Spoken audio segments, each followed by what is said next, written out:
आज हम गणित में ट्रिग्नोमेट्री पढ़ेंगे। ट्रिग्नोमेट्री यानी कि त्रिकोणमिति। त्रिकोणमिति जो है मैथमेटिक्स का बहुत बड़ा ब्रांच है, बहुत इंपॉर्टेंट ब्रांच है। त्रिकोणमिति को समझने के लिए आपको इसके बेसिक्स को ध्यान से समझना पड़ेगा।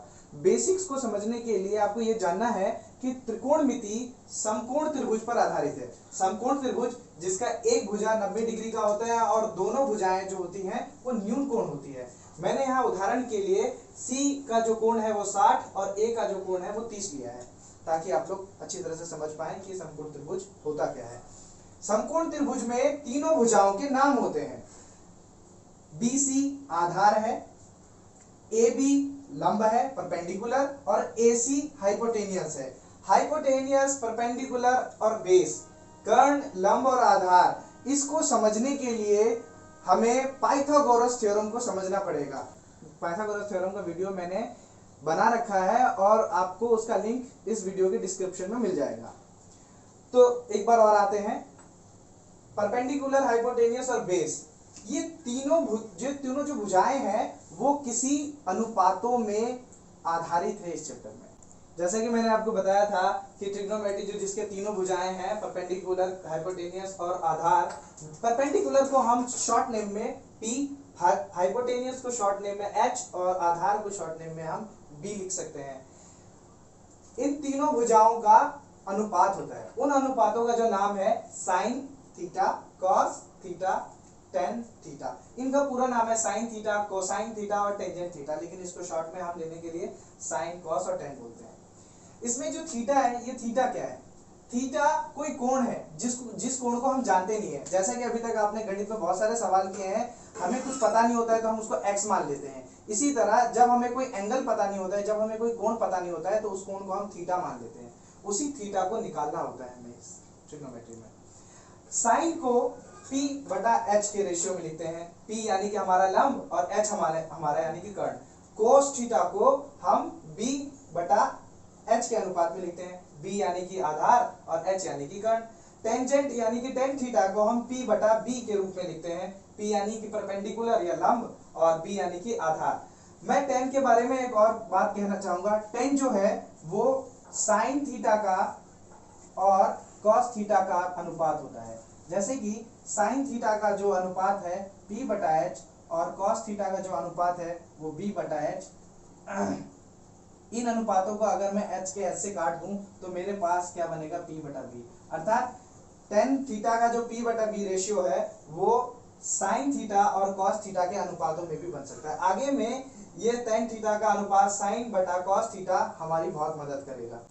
साइन थीटा, कॉस थीटा और टेन थीटा। अभी मैंने आपको साइन का P बाई H, कॉस का P बाई H और टेन थीटा का P बाई B बताया। इन तीनों रेशियोज का एक अपोजिट रेशियो भी होता है, उसको भी हमें बहुत जरूरी है। साइन थीटा का अपोजिट होता है कॉसेक थीटा। जिस तरह से साइन थीटा का जो रेशियो है वो P बटा H है, उसी तरह कॉसेक थीटा का जो रेशियो होगा वो उसके अपोजिट होने की वजह से H बटा P हो जाएगा। कॉसेक थीटा जिसका रेशियो B बटा H है, इसके अपोजिट होने की वजह से इसका जो सेक थीटा अपोजिट एंगल है उसका रेशियो H बटा B हो जाएगा।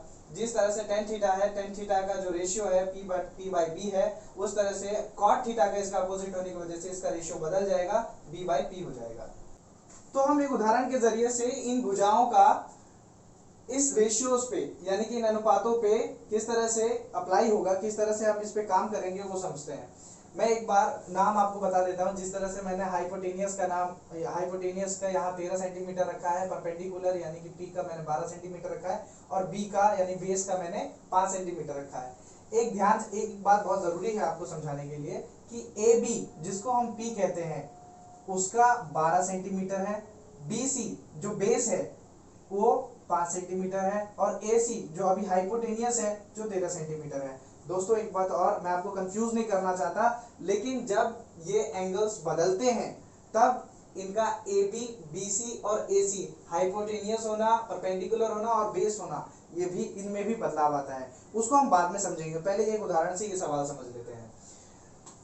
हम अगर साइन थीटा लिखें तो साइन थीटा को हम P बाई H लिखते हैं, P बाई H, जो कि हमारे पास होना चाहिए 12 बाई 13, 12 बटा 13। अगला अनुपात कॉस थीटा। कॉस थीटा जो है उसको हम b बाई एच लिखते हैं। b बाई एच यानी कि हमारा 5/13, थीटा यानी कि p बाई बी। तो हम यहाँ ध्यान से देखेंगे, हमारे पास p 12 है और b हमारे पास 5 है। कॉसेक थीटा जो कि साइन थीटा का अपोजिट है, इसको करना बहुत आसान है आपके लिए। जैसे कि मैंने यहाँ आपको बताया था कि साइन थीटा का अपोजिट कॉसेक थीटा होता है, जिसकी वजह से उसके एंगल्स का, भुजाओं का जो अनुपात है वो बदल जाता है, अपोजिट हो जाता है। उसी तरह से साइन थीटा का जो अनुपात है वो p बटा, भुजाओं का अनुपात p बटा h है, वो h बटा p हो जाता है। उसी के साथ h की वैल्यू यानी कि h का मान 13 और p का मान 12 ऐसे हो जाएगा। सेक थीटा, सेक थीटा जो कि कॉस थीटा का अपोजिट है। कॉस थीटा हमारे पास b बाई एच है और उसी का अपोजिट सेक थीटा जो h बाई p है। हमें ज्यादा कुछ नहीं, बस उसका रेशियो का अपोजिट कर देना है, यानी कि 13/5 कर देना है। हमारे पास जो तीसरा है टेन थीटा, टेन थीटा हमने यहाँ लिखा था p बाई बी, इसका अपोजिट होता है कॉट थीटा और कॉट थीटा का b बाई p बन जाता है b बाई p यानी कि 5/12। ये मान तो मैंने ले रखा था और आपको मैंने समझा दिया कि इसको हम वैल्यू को पुट कैसे करते हैं। अब जो मैं एक सवाल लूंगा जिसमें मैं वैल्यू निकालूंगा और फिर उसके बाद इन वैल्यूज को पुट करूंगा। इस उदाहरण से हम एक अज्ञात भुजा को निकालना सीखेंगे। इस उदाहरण में मैंने दो भुजा दे रखी है और एक भुजा को अज्ञात रखा है। इस अज्ञात भुजा को निकालने के लिए हमें पाइथागोरस थ्योरम को समझना पड़ेगा। पाइथागोरस थ्योरम h² बराबर में b² प्लस में b²। जिन बच्चों को पाइथागोरस थ्योरम की जानकारी नहीं है, अगर उनको जानना है तो मैंने पाइथागोरस थ्योरम का वीडियो बना रखा है और उस वीडियो का लिंक मैंने इस वीडियो के डिस्क्रिप्शन में डाल दिया है। ठीक है, इस थ्योरम के द्वारा हम अज्ञात भुजा को निकाल के ट्रिग्नोमेट्री के जो 6 के 6 रेशियो है उनमें अनुपात को पुट करेंगे। जैसे कि हमारे पास h भुजा नहीं है, h भुजा नहीं है, हमारे पास क्या है, p भुजा है। p भुजा कितना है, 4 का स्क्वायर। b भुजा कितना है, 3 का स्क्वायर। अगला h² बराबर में 4 का स्क्वायर यानी 16, 3 का स्क्वायर यानी कि 9। h² बराबर में 16 और 9 25। h² हम जानते हैं 25 जो है वो 5 का स्क्वायर है, स्क्वायर से स्क्वायर कट गया और हमारे पास h की जो वैल्यू है वो आ गई 5। हम यहाँ h की वैल्यू 5 पुट कर देंगे। हमारे पास ये 6 रेशियोज हैं, sine theta, cos theta, tan theta, cosec theta, sec theta और कॉट थीटा। हमें तीनों भुजाओं का ज्ञात हो चुका है। h हमारे पास 5 है, p हमारे पास 4 है और b हमारे पास 3 सेंटीमीटर है। p हमारे पास 4 सेंटीमीटर और h हमने ज्ञात किया था 5 सेंटीमीटर। कॉस थीटा, b हमारे पास 3 सेंटीमीटर और h हमने ज्ञात किया 5 सेंटीमीटर। टेन थीटा, p हमारे पास पहले से मौजूद 4 सेंटीमीटर था और b हमारे पास पहले से मौजूद 3 सेंटीमीटर था। कॉसेक थीटा जो कि साइन थीटा का अपोजिट रेशियो है, जिसका मान p बाई h है साइन थीटा का और कॉस थीटा का h बाई p हो जाता है यानी कि 5/4। जिस तरह से साइन का उल्टा कॉसेक है उसी तरह से कॉस का उल्टा यानी कि अपोजिट सेक थीटा है, जिसका 3/5 था, यहाँ 5/3 हो जाएगा। देखिए यहाँ h की वैल्यू 5 है, यहाँ b की वैल्यू 3 है, उसी तरह यहाँ भी h की वैल्यू 5 है और b की वैल्यू 3। वैल्यूज नहीं बदलती, रेशियोज ऊपर नीचे हो जाते हैं। कॉट थीटा, बाकियों की तरह टेन का भी अपोजिट एक एंगल है कॉट थीटा, जिसका रेशियो p बाई b 4/3 था, यहाँ 3/4 हो जाएगा। तो समझ में आ रहा है आपको कि किस तरह से हम तीनों भुजाओं को sign, cos, tan, cosec, sec, cot पे पुट करते हैं। आपको पिछला उदाहरण समझ में आया।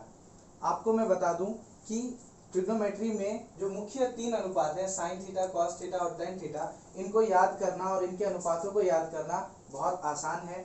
इसको मैंने ट्रिकी बनाया है, जिस तरह से मैंने साइन का p बाई एच, कॉस का b बाई एच और टेन का p बाई बी का रेशियो लिया है और इसको एक ट्रिकी मुहावरा कह सकते हैं आप, उससे याद करना आसान हो जाता है। जैसे पंडित बद्री प्रसाद हर हर बोले। क्या? पंडित बद्री प्रसाद हर हर बोले। साइन का याद करने के बाद रेशियो आप कॉसेक का इजीली याद कर सकते हैं क्योंकि उसका अपोजिट होता है। कॉस का रेशियो से आप सेक का रेशियो बना सकते हैं और टेन के रेशियो से आप कॉट का रेशियो बना सकते हैं। यदि आपको पिछला उदाहरण समझ में आया है तो इस वीडियो के खत्म होने से पहले मैं आपको एक सवाल देना चाहता हूँ। ये सवाल है, जिसमें हमारा परपेंडिकुलर और बेस मैंने दे रखा है, आपको उसका हाइपोटेनियस यानी कि कर्ण निकाल के उस sine, cos, tan, cosec, sec, cot इन 6 के 6 अनुपातों का मान निकाल के आपको कमेंट में लिखना है। धन्यवाद। ये ट्रिग्नोमेट्री का पहला पार्ट था जिसमें सिर्फ ट्रिग्नोमेट्री का इंट्रोडक्शन मैंने दिया। ट्रिग्नोमेट्री के अगले पार्ट्स को जानने के लिए, अगले पार्ट्स को देखने के लिए आप इस चैनल को सब्सक्राइब करें और बेल आइकन को जरूर दबाएं।